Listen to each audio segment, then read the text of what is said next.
Peace and blessings, everybody. This medicine man once again. Today, I hope everybody is in a great mood. Today is Friday. It's a very good day for us to be enjoying our lives and doing great things and researching and finding out our truest paths and things like that. I wanted to have a discussion today. Obviously, a pretty decent discussion about the ancestral science in America and the fact that there is a understanding peace. There is an understanding amongst us that connects us to a legacy and a heritage that's probably not even all the way ours. Um, I'm very adamant in researching. I'm very adamant in finding out facts and truths and putting the groundwork in and finding out what's there for us and what's really for us.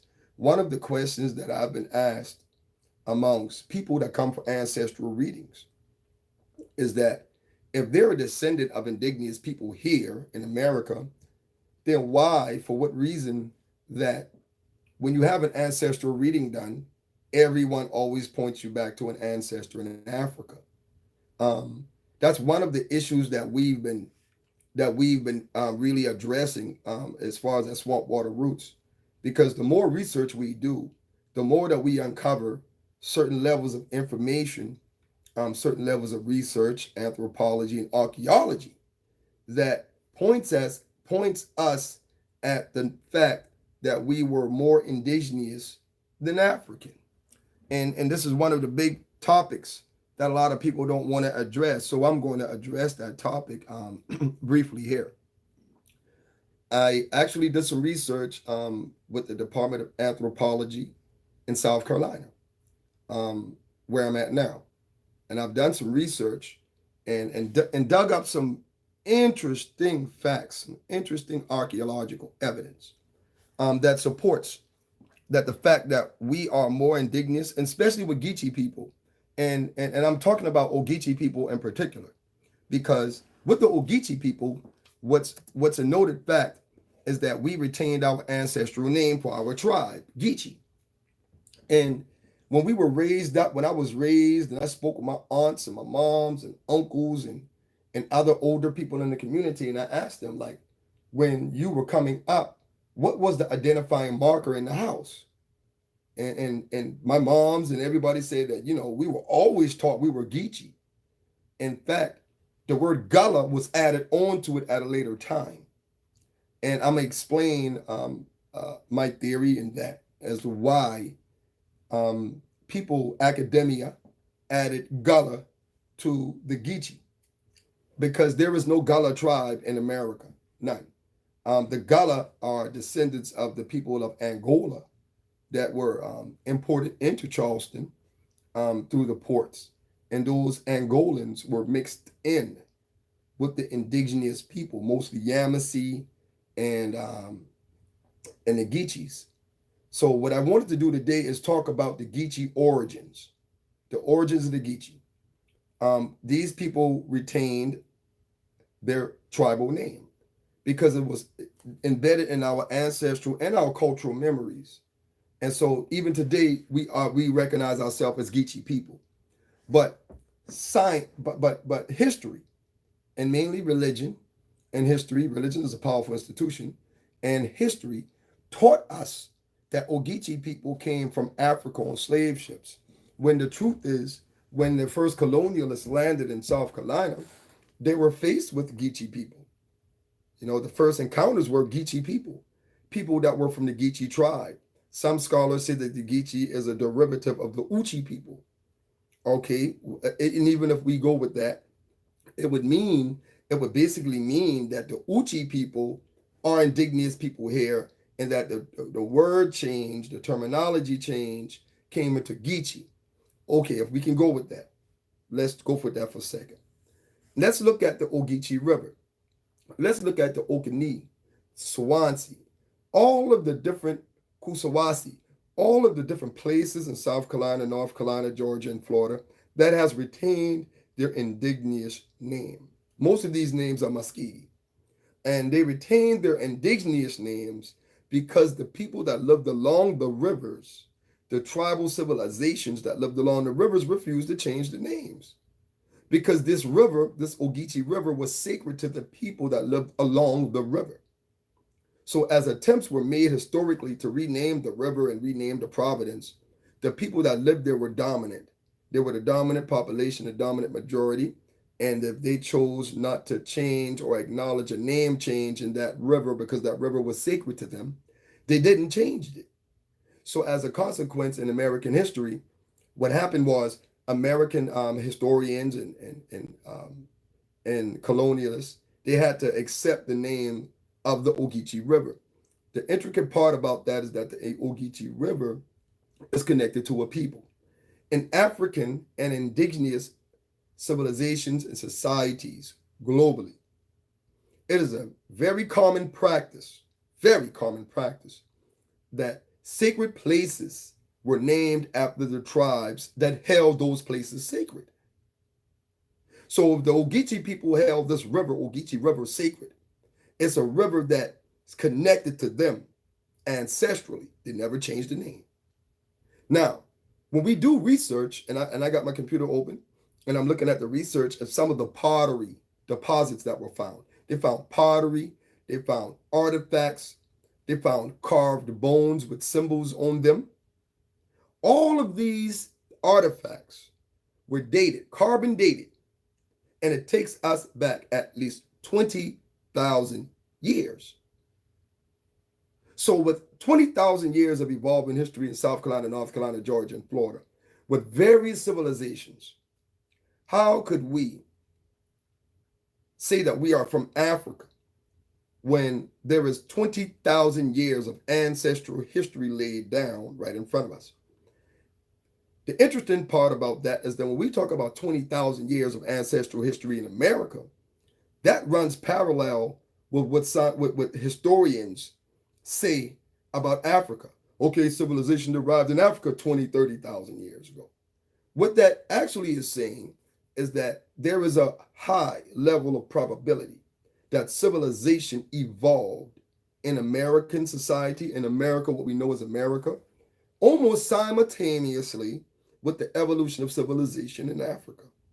And this is one of the reasons why American archaeology, when it comes to doing archaeological research on the Savannah River and archaeological research on the Ogeechie River, it's very unfunded. Unfunded. And the research paper that I have right here, it actually says it at the bottom. You see on page 23.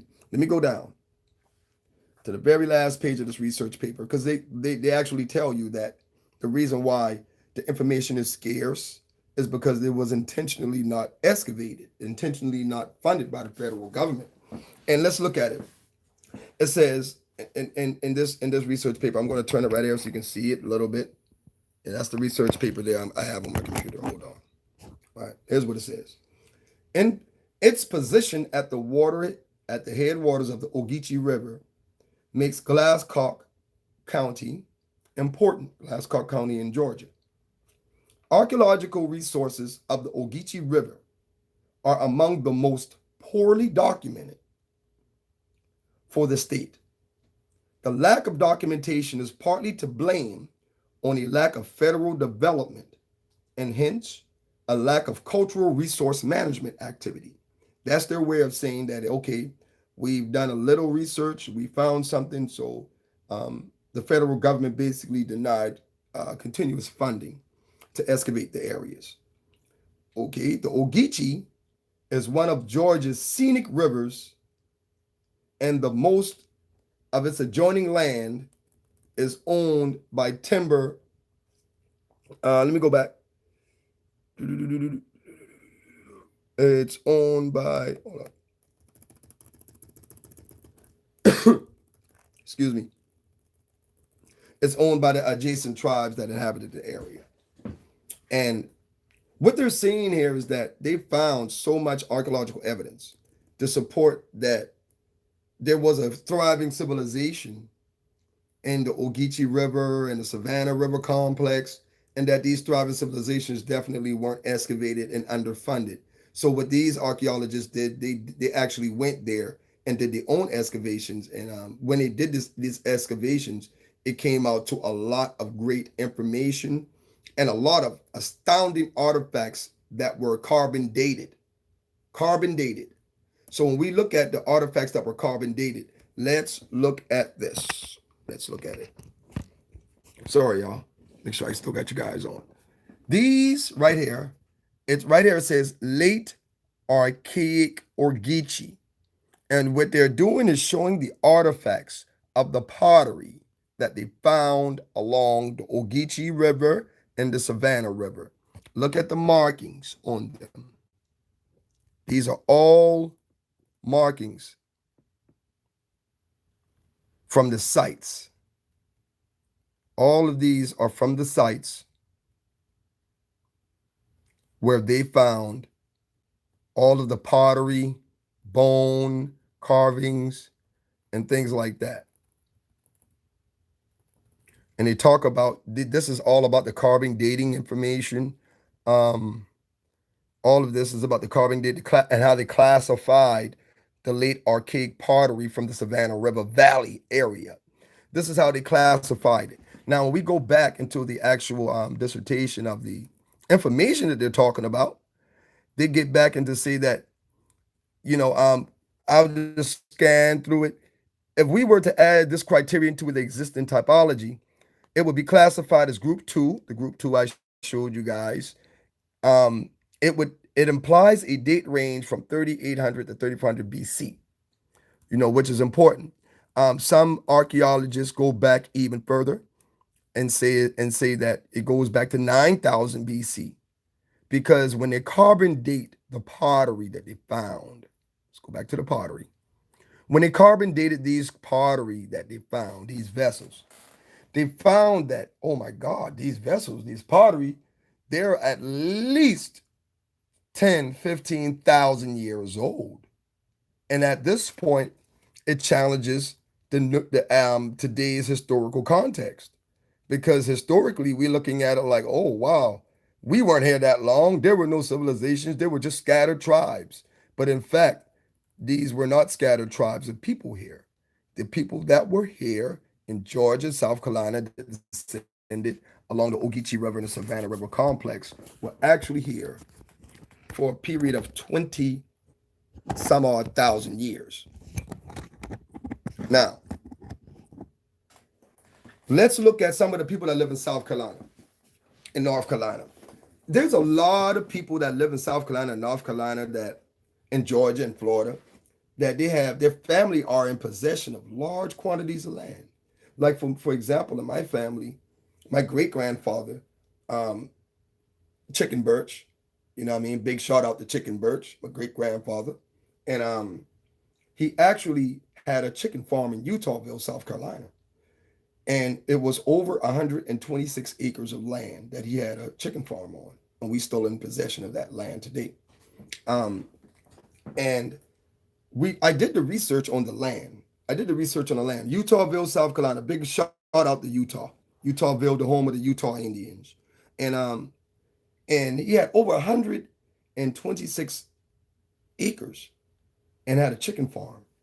And when I did the research to check, like, where did he get 126 acres from? He died when he was like 93. And he inherited this land from his great grandfather, who died when he was like 90, 91. And so it take that, right, that alone is 200 years. And he inherited the land from his grandfather. And that's where it stopped. Like in the records, it stopped. In our land, it shows no proof of purchase. It just shows that when colonialists started to document land, the beginning of the documentation began with my great grandfather as the sole controller and the owner of that land with no proof of purchase. So my idea here is this is almost 300 years of history, 300 years of land being in possession of my family.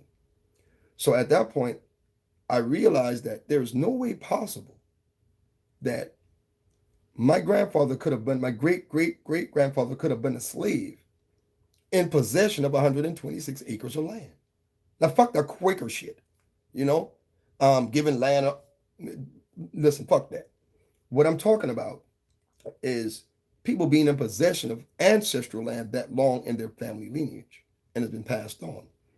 And what I discovered is that, okay, if there's no purchase of land and this land that goes back 200 years ago, 250, 300 years ago, then this is ancestral land that was inherited from the indigenous people that were already here. My great great grandfather had to have been indigenous, to have been in possession of that land and passed it on, pass it on, pass it on. It's still in our family right now. I'm gonna take a ride out to Utahville and show it to you guys.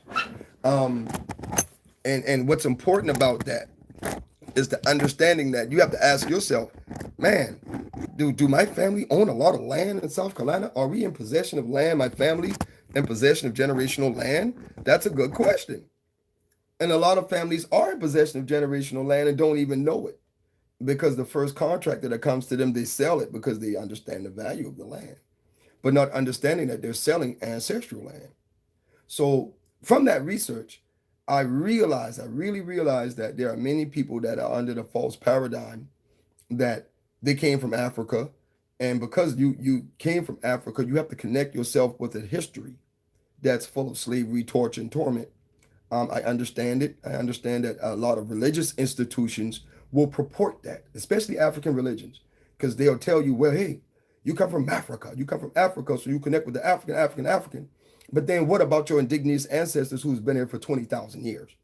What about those ancestors?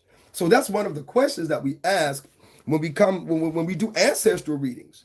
I mean, as many of us who've already had ancestral readings. You've had ancestral readings, they'll tell you from Fulani, you Igbo, you Congo, you Yoruba, you come from Liberia, you come from this place, you come from that place, and never address the 20,000 years of ancestral history that's in America and that was always here. You see? So when we look at that, it's like we wonder why our ancestral healing and our ancestral work is not working the way we want it to work. Well, maybe perhaps we're looking at and the wrong things. We're looking at the wrong things, perhaps. So the whole idea here is to look at the Ogeechie River. For the Ogeechie people, let's look at the Ogeechie River. What river in America is named after a people? What river? What river in America is named after people? There's tribes in the Midwest that don't even have rivers named after them. And they have immunity by the government and don't have a lick of nothing named after them. You see? Nothing retained. But yet we are here on the southeast coast and we have a whole river and a whole civilization, whole bunch of archaeology, a whole bunch of anthropology that points at the facts that there were civilizations of people that called and identified themselves as Geechie here in America over 20,000 years ago. Now let's go 20,000 years in ancient Kemet. Where would that take us? 20,000 years ago in ancient Kemet would take us back to the Middle Age dynasty, almost, perhaps, or maybe the first few dynasties of Kemet. We're talking about 20,000 years, and that's based on radiocarbon dating, the system of radiocarbon dating. Very important to understand that there were people in America that long. History was rewritten, and it needs to be rewritten again. History was rewritten to enforce the idea that everybody came from Africa,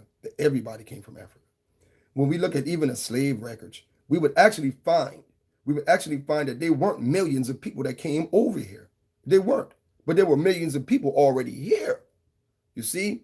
So if you bring a handful of people on a few banana boats over here for a period of 400 years, it just doesn't add up. When you look at the ships, that the size of the ships, the amount of voyages that had to be taken, the energy exerted to capture people and take them hostage and bring them over here, it just could not have happened mathematically.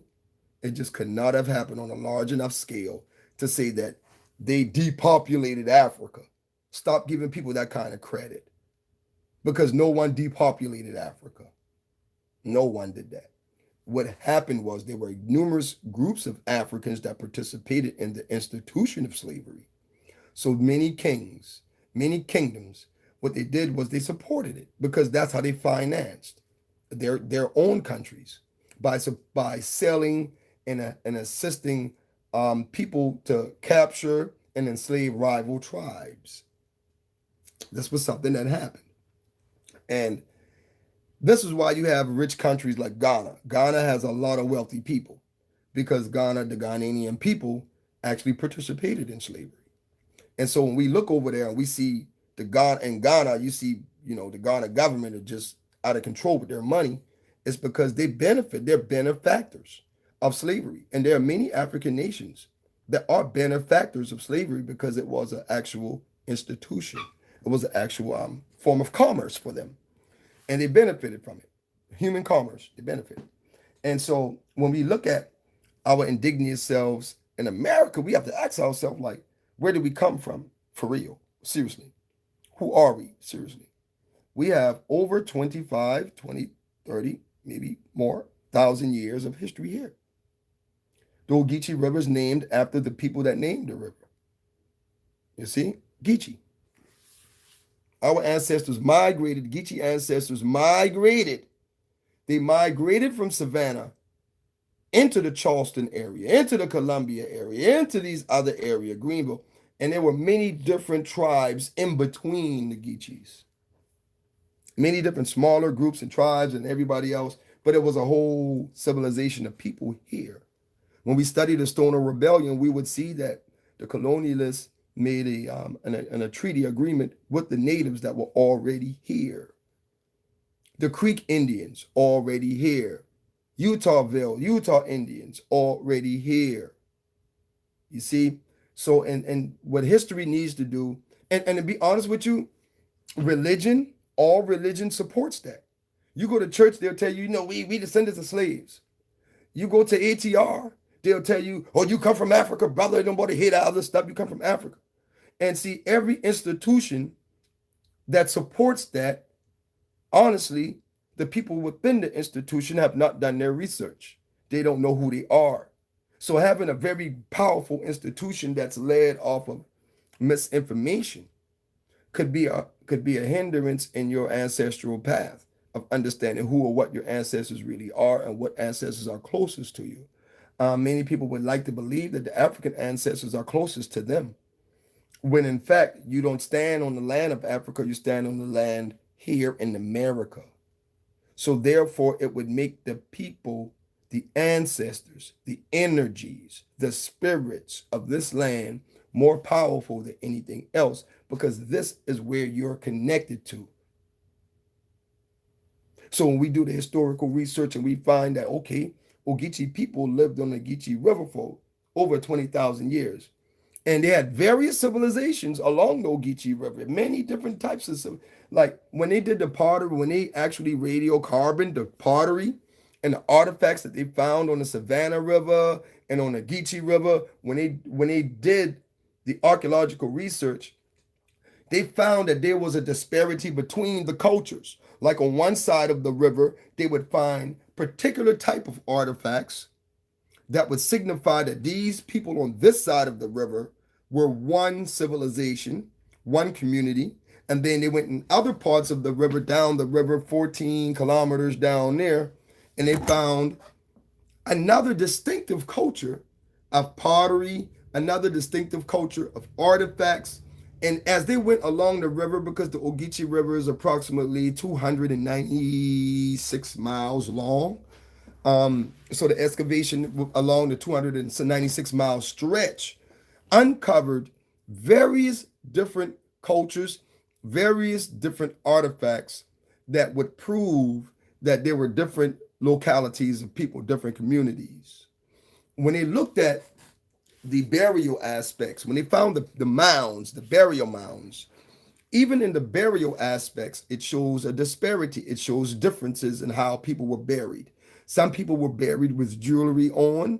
Some people were buried with talismans, what we would call talismans, with certain markings on it placed in the burial with them.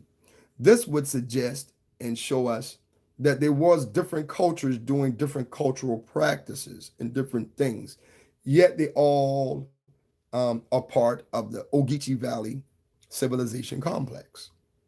And the Savannah River also, excavations up and down the Savannah River consistently uncovered many, many, many different societies and settlements. In this document, they said that over 492 settlements were found between Georgia, Florida, and the Carolinas. 492 huge settlements, with operating cultural systems, shell fishing, crabbing, and they actually found tools. They found spearheads and everything, and everything that just kind of points to the fact that there was an operating culture here. And what history has done is kind of pretty much taught us that there wasn't a huge culture on the southern eastern coast. There wasn't. And the only way that they can really support that is by failing to do the archaeological research. And the very few archaeologists that went down there and excavated, they found astounding evidence that definitely would challenge the historical makeup of history today. Now, let me go back to the front of the article, and it says, let me read something here.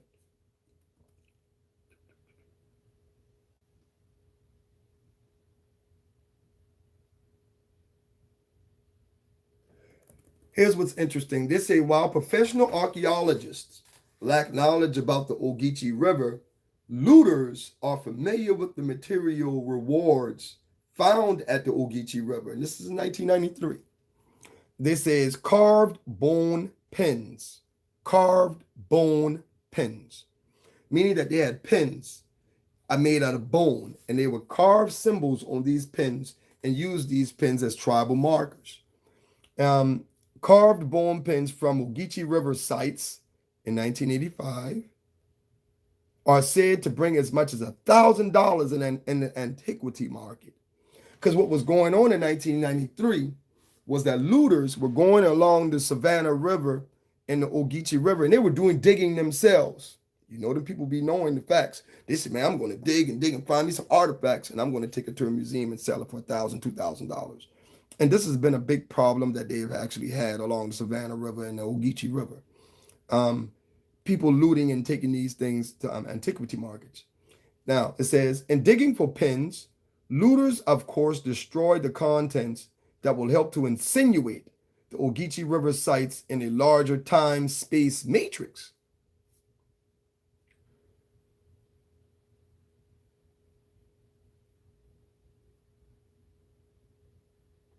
Now, I'm going to read that again. It says, in digging for pins, looters, of course, destroyed the contents that will help to insinuate the Ogeechee River sites in a larger time-space matrix. The looters, there's been a lot of looting going on at the Savannah River and the Ogeechee River, a lot of looting. And from this looting, people, these people go with their little metal detectors and stuff like that, and they find things and they run and take it to the antiquity markets. And people buy the stolen goods. And this is one way of removing this stuff from the face of archaeologists. I would honestly say that people need to get together and probably, more than likely, press the government to do the excavations completely. But the information that we have so far, it takes us back to the late Archaic period, And so when you start talking about the Paleocene period, we're definitely talking about 30,000 years ago. And in the Holocene period, we're talking about 30, 40,000 years ago. In fact, some of these archaeologists in this paper, they're supporting the fact that there was civilization in South Carolina, North Carolina, Georgia, and Florida even during the last ice age. They found bones, they radiocarbon dated, and everything. So the whole idea, and the reason I say all of this, is to say that if we have ancestors that were already here 20 to 30,000 years ago, then what does that say for us? Should we acknowledge ancestors 5,000 miles away from us, or do we acknowledge the ancestors that were here the whole time? Many of us would like to say, well, everybody come from Africa. Well, when you're looking at 30,000 years of civilization here, and you're looking at the radiocarbon dating in ancient Kemet and ancient Africa, it takes them back 30,000 years also. Could it be, could it really be that civilization evolved simultaneously in America, in the Americas, as it evolved in ancient Africa? That is a good question. Anthropology points at that there is a great possibility in modern research, not the old paradigm-based research, but in modern research, there's a great possibility that civilization evolved simultaneously in the Americas as it evolved in Africa, um, which would take us somewhere else in information. It would take us to the level of understanding that perhaps all the Aboriginal people around the world developed civilization approximately around the same time frame. So for us to say that, well, we come from here or we come from there, may be an understatement. It may be just a huge paradigm of which we were taught. You see, a huge paradigm. And it seems like when we embrace even African religions, and this is why I talk about it, when we embrace African religions, our heads are turned away from America and turned straight to Africa. African ancestors, African spirits, African realities. But are we African in totality? That's the question here. Because if your ancestors were living there for 30,000 years, just because slavery happened doesn't mean you came from Africa. Slavery happened and interrupted 30,000 years of evolving civilization. That's what slavery did. That's what the transatlantic slave trade did. It only came here and interrupted 30,000 years of evolving history. And because slavery interrupted 30,000 years of evolving history, it does not mean that that's where we came from. It means that our history here in America was interrupted by Europeans that decided to bring Africans from Africa over here. Those Africans from Africa were assimilated into our communities. There were many indigenous tribes that fought against colonialists because colonialists came over here and attempted to enslave indigenous people. So the indigenous tribes, many of them combined, the Cherokee, Seminole, Creek, Wachusett, all of these tribes, when they realized what colonialists were doing, they decided to merge their tribes to fight against it and mark their land and their territory off. So this is what made certain places colonialists couldn't go, because the Indians, the Aboriginal people marked their land off. So whereas they invaded Charleston and took over Charleston and other areas around Charleston, they couldn't go to Yamasee, South Carolina and do nothing, because Yamasee, South Carolina was marked off as Yamasee territory. You bring your ass over here, you're in for a big fight. They understood, they signed treaties and say, okay, we're not going to bring our slavery institution over there near y'all. We're going to leave y'all alone because y'all, this is y'all land, and we're going to go over here. The Indians, our indigenous ancestors, signed agreements saying, okay, y'all can do slavery, but y'all do it there. Don't bring it over here. Okay? And this is why many places, many rivers in the South still retain their names, because of the treaties that were signed by our Aboriginal ancestors to keep their land and to allow colonialists to do what they needed to do in other places. So that's why you can have a Beaufort, South Carolina right here, where they were allowed to settle at. And then one exit down on the interstate, you got Yamasee, a place where they weren't allowed to settle. And as a result, Yamasee retained its name. Many other places in South Carolina do, many other rivers in South Carolina, North Carolina, Georgia, and Florida, and Alabama, Mississippi, they still retain their name also, because of the fact that the Aboriginal people signed treaties and say that this is our side. We want to stay here. Y'all can do y'all thing over there.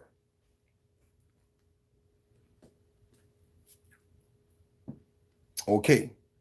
Now, when we look at that and we think about it, I want to go back to ancestral readings, because if we have such a rich and powerful history here in America, if our history in America is so rich and powerful, if our ancestral lineage goes back 30,000 years here in America, why are we having ancestral readings based off of 400 years of being imported into America? Doesn't make sense to me. Doesn't. It really don't. Slavery was the reason, 400 years ago. Okay, we're taking a 400-year time frame and basing our whole spirituality on it. Does that really make any sense? Let's look at it again. We're taking a 400-year time period and we're basing our whole spirituality on it. Interesting, right? But yet we have 30,000 years of civilization here and ancestral histories and civilization here that goes unnoticed. So when you sit down to get your ancestral reading, people are trained, of course, obviously, and because of lack of historical information about who you are, because of lack of real research, because many people who do these ancestral readings continue to follow the fake paradigm that has been laid out about, oh, it's Africa, Africa, Africa. It's only 400 years of history. That's it. 400 years. 400 years of importing a handful of African into America cannot supersede 20 to 30,000 years of already established history. It can't. It's impossible. So when we look at ancestral readings, and if you're getting an ancestral reading that says, oh, you Fulani, you Maasai, you Igbo, you Yoruba, you Liberian, you Congo. When you get these readings that tell you these things,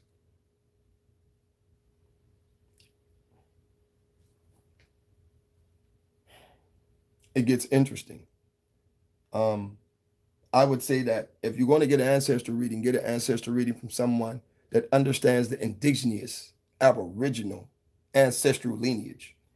Most of the people that do ancestral readings don't even acknowledge your ancestral lineage here in America. So that if they don't acknowledge it, if they have no knowledge of it, and they don't respect it, then they're absolutely not going to even look into it. You can get an ancestral reading. You can go to ancestor.com. Everything is designed to point you to Africa. But then when you go home and talk to granny, you talk to your granny tell you Cherokee. But you just paid $300 for ancestor reading that told you Yoruba. You paid $300 for ancestor reading that told you you're Igbo, Fulani, you all of these tribes that only came here for 400 years and interrupted 30,000 years of continuous civilization. You see, that's where it's wrong. This is why a lot of people ancestral science don't work. This is why a lot of people run into spiritual problems when they go into African-based traditions, because perhaps you're probably not all the way African. This doesn't apply to everyone, because some people are descendants of Africans directly because of your family makeup, how your family evolved.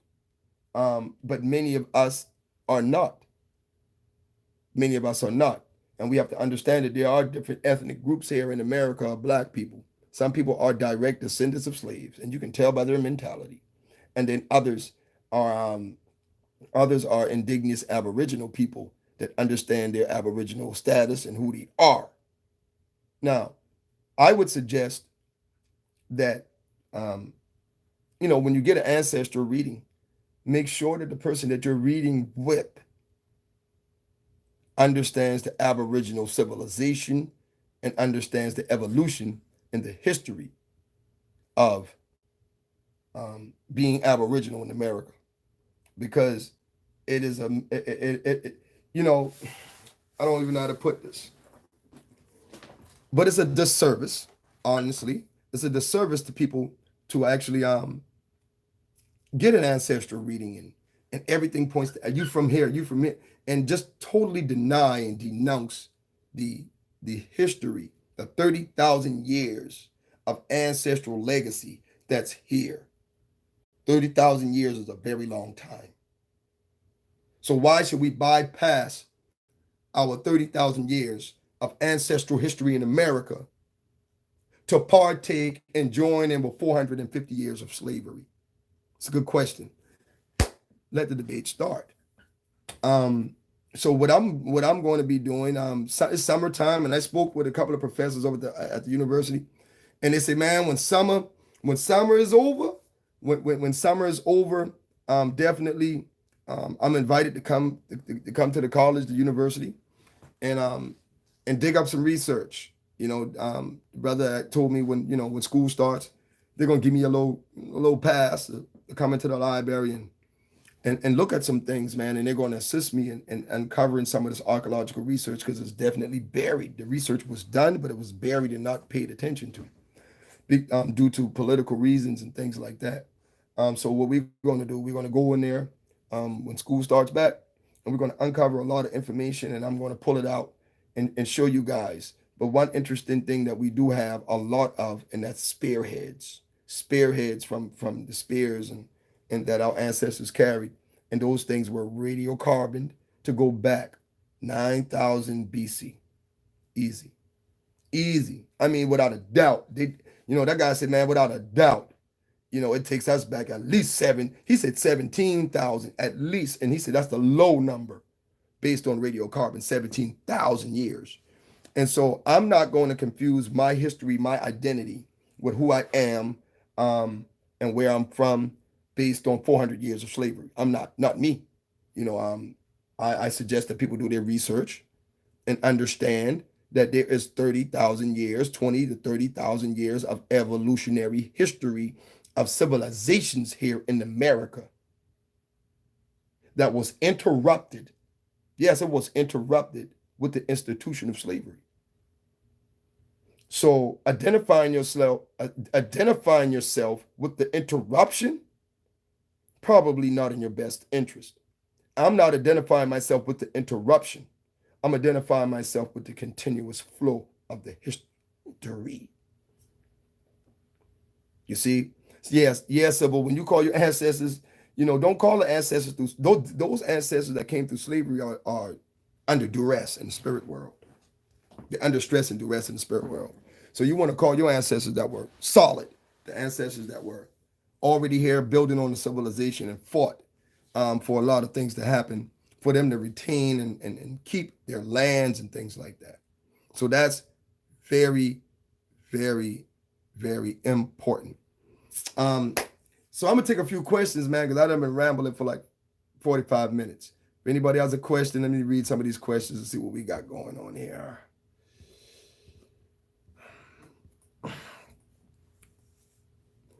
All right, let me go down the line. Hey, everybody. Yeah, Javon, got you, Geechie Gullah. Yeah, we lived on that river, yo.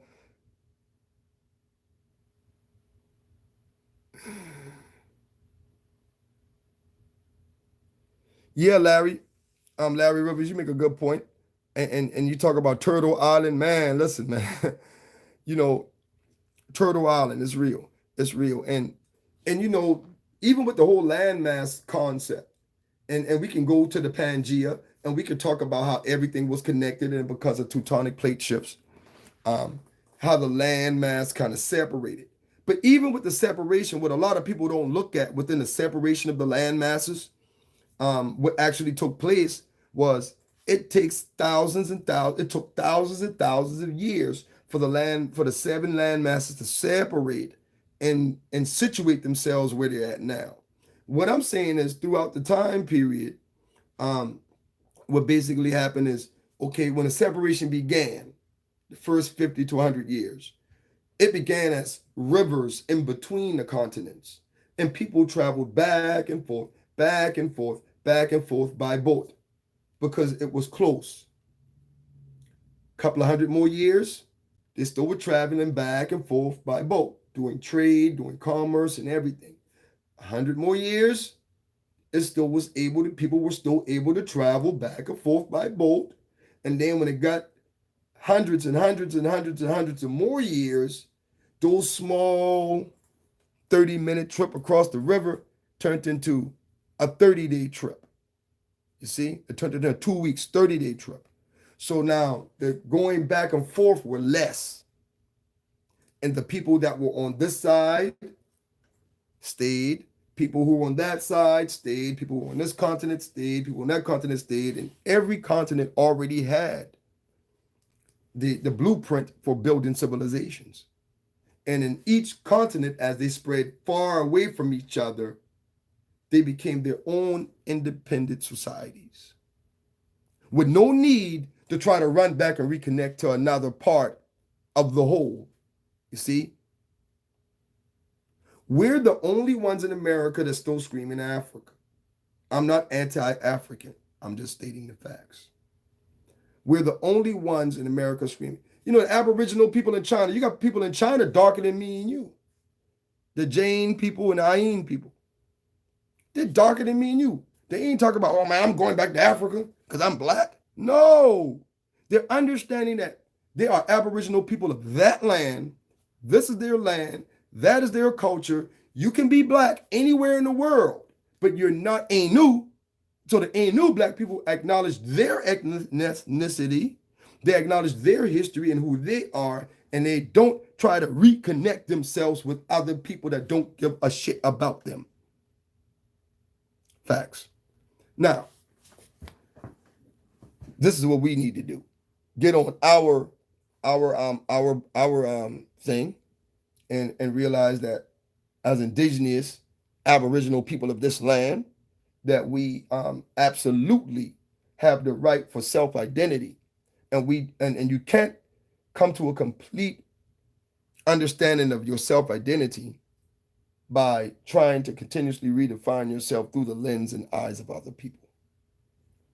You know, I'm African. Okay, be African, cool with me. I have no problem with it. But I understand that I am not going to sacrifice 30,000 years of continuous civilization here in America for 400 years of slavery. It won't happen, not with me. So I wanted to bring that information close to some people, close to everybody, so we can all understand that this history that we have here is richer, man. It doesn't start with slavery.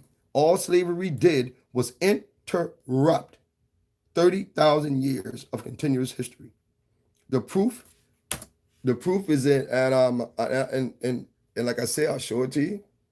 The proof is that the South Carolina Institute of Archaeology and Anthropology, and the Department of Anthropology at the University of South Carolina, and the University of Southern Georgia. They did all the research. They did all of the excavations of what they do have, and it definitely, absolutely points at the fact that there was a thriving civilizations in Georgia, Florida, Mississippi, Alabama. The research in Tennessee is astronomical. I'm still researching it and looking at it. But we have very much 30,000 years of history here. Some say 17, some say 20, some say 25, and some say 30. You know, based on radiocarbon, based on the burial mounds, and all of this. We definitely were here a long time, thousands and thousands and thousands and thousands of years before the first slave ship coming. So to begin your history or begin your ancestral knowledge and your ancestral search through Africa is probably not the best thing to do. Even though we should acknowledge our African ancestors as ancient, more ancient, remote ancestors. Yes, we should recognize them. But the bottom line is we are Aboriginal people who've developed our own civilization here, our own ancestral legacy, and our own heritage for over 30,000 years. How long do you have to be out of Africa to become Aboriginal of another land? Maybe Africa ain't Africa. Perhaps. Maybe what was perceived as so-called Africa was just the connected continents. And as the continents separated and became what they were, all of it is Africa. because it came from one continent. Hmm? What's more important about Africa than America? When civilization evolved 30,000 years ago in Africa, civilization evolved 30,000 years here. It only makes common sense to say that if all the land masses were connected and people were all over this landmass sharing information, sharing knowledge, sharing spiritual wisdom, and they all had this information. So when the land masses broke apart, everybody had the science on every part of the continent. That's why you can find pyramids in Ethiopia and the mathematical precision of the pyramids built in Ethiopia. The pyramids in South America has the same mathematical connotations to them also. The same science was used to build the pyramids in Kemet is the same science that was used to build the pyramids down here in South America. Did that mean that ancient Kemetic people came over here, gave them the knowledge, and they took the knowledge and built it? No, it don't mean that. We know Ramses had voyages coming over here, but those pyramids were already up and built before Ramses even brought his people over here. Before Ramses even sent people over here, the pyramids here were already ancient. So we can't use that excuse that the ancient Egyptians came over here, the ancient Kemetic people, they came over here with the science and built. That's a lie. It's a lie. That's a lie. Because these pyramids in South America actually are radiocarbon dated to have come into existence almost simultaneously as the pyramids in Kemet. This is the part what people don't want to acknowledge, because the paradigm is that everything comes from Africa. It's Africa. It's all about Africa. Everything comes from Africa. It is to throw you off and not to have you understand who you really are and your legacy and your destiny here. Because once you come back to that realization that, hey, man, my ancestors are from here. I have 30,000 years of ancestral history here. You will not interrupt that 30,000 years of ancestral history with 400 years of fucking slavery. You just can't do that. And so for that reason, when we give ancestral readings here, we look at your indigenous ancestors. Mainly. We look at your indigenous ancestors.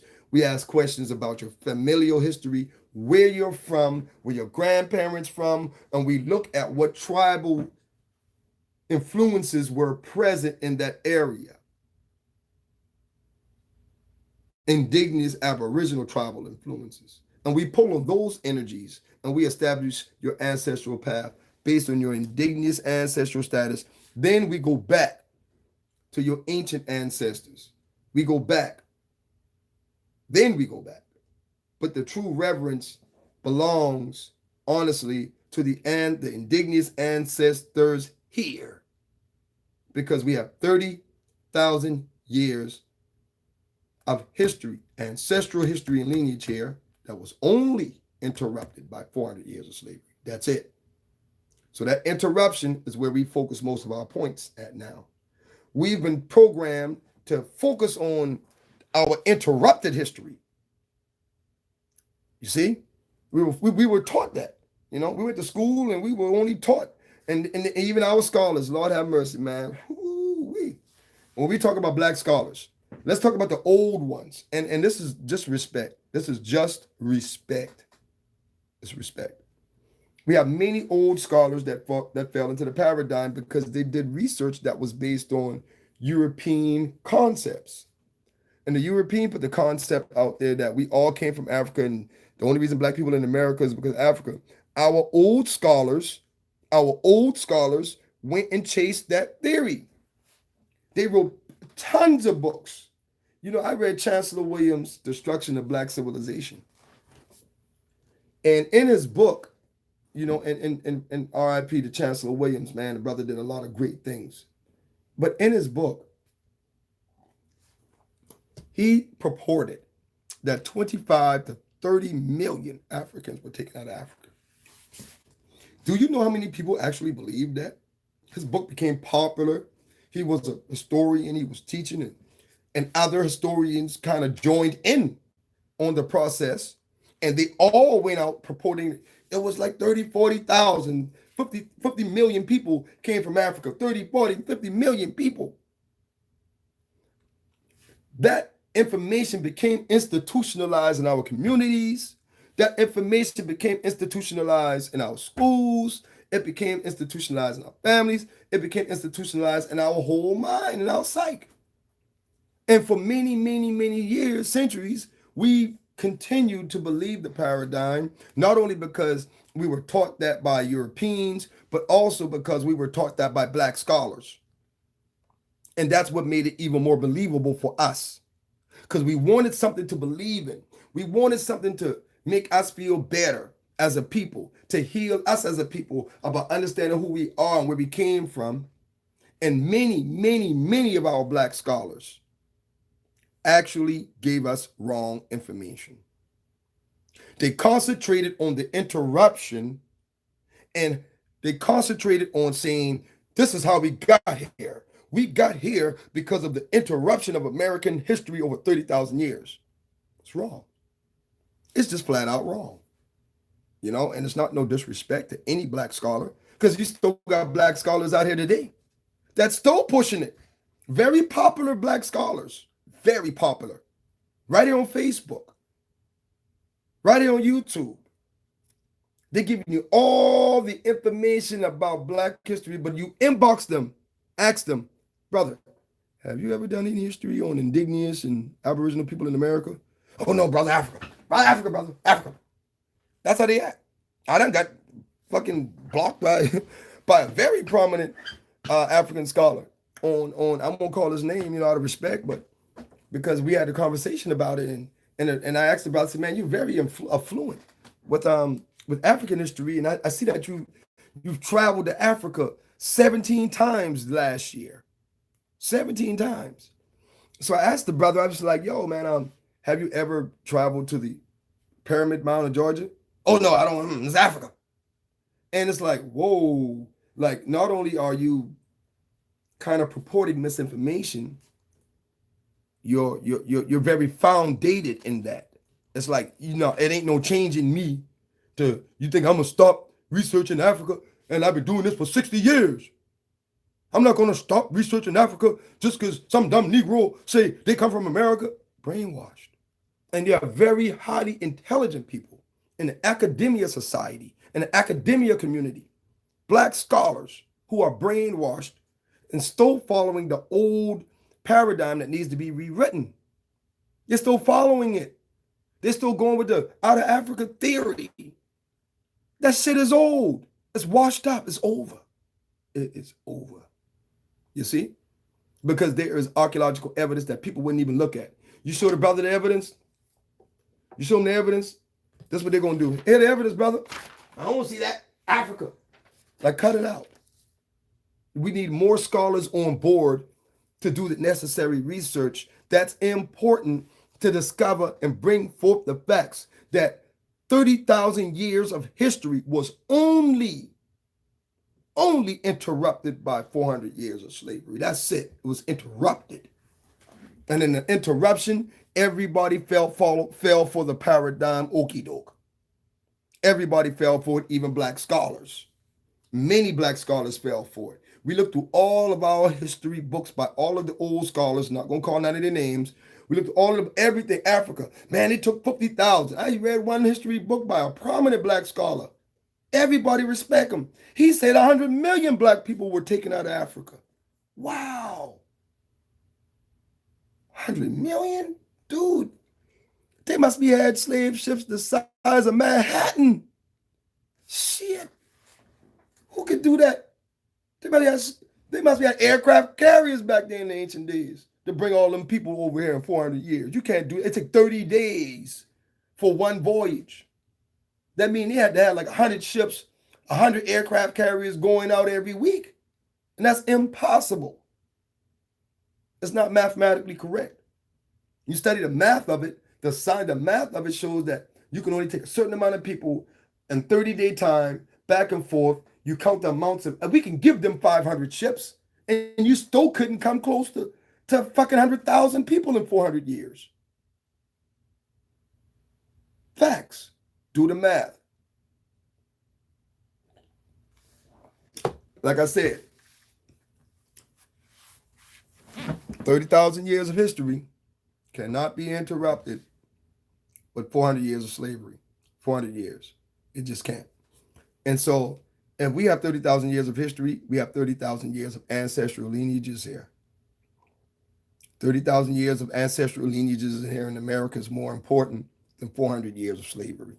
It just is. By connecting ourselves with the slavery energy, we connect ourselves with slavery spirits and spiritual energy. And when we do that, we wonder why many of us are depressed, stressed out, because we're tapping into energies that were under duress. So when you want to tap into the strongest force and the strongest force energy, tap into your Aboriginal ancestors. Because these are the ones that were already here. These were the ones that knew the land. They knew how to make the medicine. Because one of the main questions has always been, well, if we came from Africa, how did people in South Carolina know this root works so good? How did they know how to make this medicine so good? So you're telling me these people came straight off the slave ships, automatically knew all the plants, all the trees. They knew how to make all the medicine immediately? No. The Africans came over here, they only could identify what they saw in Africa. The reason this root work powerful, the reason this root work strong in America is because it's Aboriginal root work. You see? This is Aboriginal root work. That's why the root workers here knew about the dandelion. That shit don't grow in Africa. We knew about how to use the palm tree and the oak tree. We knew about using all of these roots and herbs and various things and making medicine. Our people knew that the bark within a white oak tree contains tannin. Tannin is a compound that cures cancer. So our ancient indigenous ancestors used to make tea with the bark and the leaves and the roots of white oak trees because it has a natural chemical in it called tannin, Tannin, if you research it, that fights cancer. They even use it in cancer drugs. They won't tell you. Of course they won't. But our ancient ancestors knew it. That's why we used to drink tea from the bark of the white oak plant. Fight cancer. That's why we had very little diseases. Because our people already knew. And so when the Africans came over here, we taught them. We taught them. When they escaped from slave plantations and ran to the reservations, the Indian reservations in Georgia, when they ran there, they learned our stuff because they had already lost theirs. So they came on our reservations and stuff like that, and our campsites, and they learned that raw root working. And they merged it with what they knew. Most of the people that came through were from Angola, Central African areas. So that's what put the Congo type influences in South Carolina also in the midst of the root working. So when we look at the face jugs, the people that came, pottery was a big thing in South Carolina already prior to the slaves coming in Edgefield, South Carolina, when the pottery became very popular. You know, pottery became very popular. And for people like in Edgefield and other places, they would take the face jugs that resembled the African spirits and they would put them on graves and different things. It just shows that there were different practices even here. Because the face jug practice in itself is not actually an indigenous practice. That was something that was instituted when the people came from Congo and Central America, Central Africa, I mean to say. They came over here and they brought their spiritual ideas with them. And so when they escaped from plantations and things like that and mixed in with the Indian tribes, the Aboriginals, they brought that knowledge with them, and that knowledge was assimilated into the Aboriginal nations that accepted them. Okay? Let me look at some of these comments. Rosemary Robinson said there were no treaties. We never ceded our sovereignty. That's a good question, man, and that's something that we should definitely look into because I found some treaties. And you know, we have to be honest with ourselves about this, man. There were many ancestors that didn't understand the complexity complexity of slavery and the torturous aspects of it. And there are many Indians, Aboriginals that participated. One in particular, the Creek. They say that the Creeks participated in slavery in many regards for many years, and then they stopped, and then they joined. They came back into the Confederation in Georgia, and then they continued to fight oppression. But by then, they had already done captured a lot of Aboriginal people for Europeans and sold them in. And the Creek Indians were one of the tribes that actually did that. There were more, but the Creeks became the most popular tribe of Aboriginal people that actually captured other Aboriginals and sold them into slavery. Something that a lot of people don't want to talk about, but it's very true. Same way Africans sold other Africans into slavery. They were Aboriginal people here in America that did the same thing. And we wonder why we got so much snitches out here. All right.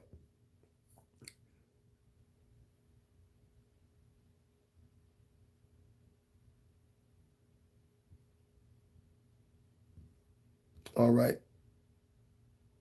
All right. Yeah, we didn't speak English, Creek and Choctaw.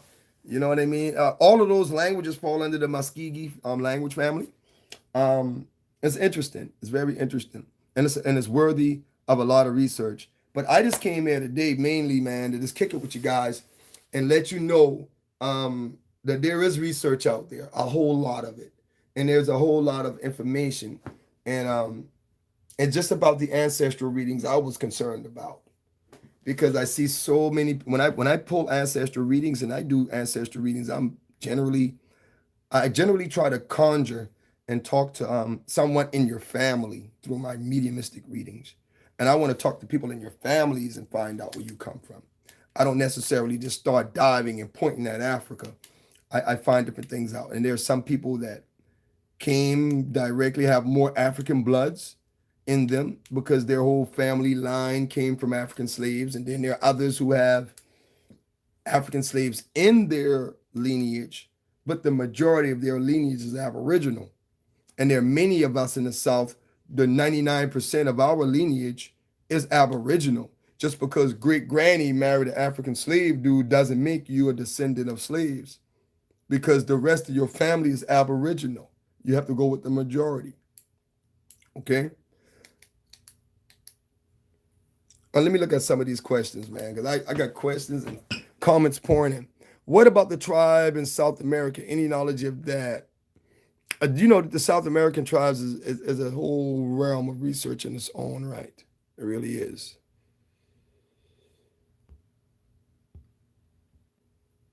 Of course, of course, of course, of course. But like I said, I don't want to hold you guys up too long.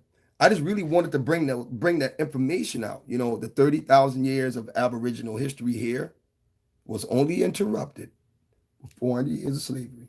So just be mindful for the people that follow. Be mindful of where you connect your ancestral energies. Be very mindful of where you connect your ancestral energies. When you get your ancestral readings, be mindful of where you're getting them from, who you're getting them from, and look at the knowledge that this person have. Yeah, my family from down there, man, Yamasee and all of that. Yamasee, South Carolina. Allendale, South Carolina is like somewhere else. Allendale is like Yamasee is this way and Allendale is that way. But I think the reservation is in Allendale, but Yamasee, South Carolina is where the actual people come from. My my father's mother, my grandmother, she was from Yamasee, South Carolina. When she passed, man, she had long hair, man. She, dark, long hair, man. And she from Sheldon. And that's Sheldon, Yamasee, all at the same thing. So I just wanted to point that out to you guys that yes, the point of the matter of this conversation, 400 years of slavery cannot interrupt 30,000 years of continuous African Aboriginal history. It's impossible. So the 400 years of African history that interrupted this 30,000 years of Aboriginal legacy is not enough for me to identify with that 400 years of slavery. It's not enough. They got to come better than that. We Aboriginal people, the Geechie people descended from the Ogeechie River. There's archaeological evidence to support that. We're not from Africa. I understand that many people want to be. You can be where you want to be from. But the evidence and the archaeology supports the fact that we are Aboriginal people to this land. Our ancestors descended from Savannah River Complex, and it is what it is. And this information will be posted sometime this week. And I got some more information to put out and some more things to research. But if anybody want to contact me, medicine21@gmail, MEDICINEMAIL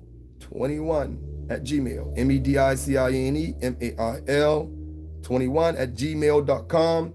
Hit me up for the real ancestral readings, because we do ancestral readings over here, and we pull on your family spirits, and we find things out. And so contact me, medicine21@gmail, and we can get into it. Other than that, y'all enjoy y'all day. Peace and blessings.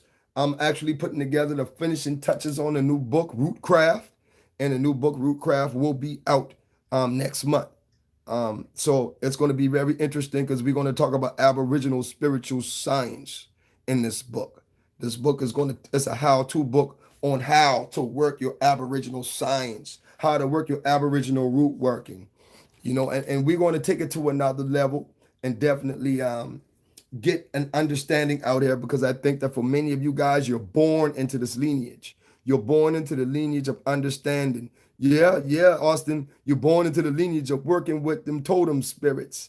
And this is what it is. And I've been telling some students the other day, man, like, you don't have to kill an animal to work with the spirit of the animal. You don't. You really don't. And our people, our Aboriginal people here were very much experts of that. You would feed the animals certain things. You consecrate your food and feed the animals the food, and the animals take the energy into the universe for you. You see? So there's a lot of things about working with the totem spirits that we did differently in America than other ethnicities or groups did in other places. You see? So there's a lot to talk about, and I will get into a lot of that very soon. I'm having a class in 2 weeks, ancestral manifestation class using your Aboriginal ancestors. So we're going to talk about different things like spiritual items and spiritual tools and things like this. This is the Aboriginal ancestral statue. I have not scared to show it. And we want to come back to understanding and building on our ancestral legacy here. Because like I said, 30,000 years of continuous ancestral legacy cannot be interrupted by 300, 400 years of slavery. It's impossible. Can't interrupt that. Only thing they could do is come back and change the paradigm and try to reteach us who we are. All y'all come from Africa. Everybody come to Africa 30,000 years ago. All people already been here. And then you can turn around and tell me I come from Africa? Man, you better stop that. Stop playing. And see, a lot of people were playing, and a lot of people were misinformed about this information. And this information is coming back full force, full center. And this is what we teach it. Aboriginal root working. Here. We deal with different aspects of different things from around the world. But ultimately, swamp water roots, we teach Aboriginal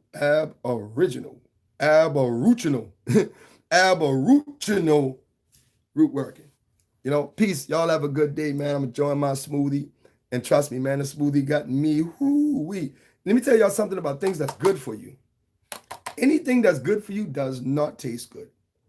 For me, understanding and learning medicine, I understand that those medicines that are sour and has a sour taste are the ones that's best for you. Things that are sweet, don't have all that good, it doesn't have all the good stuff in it.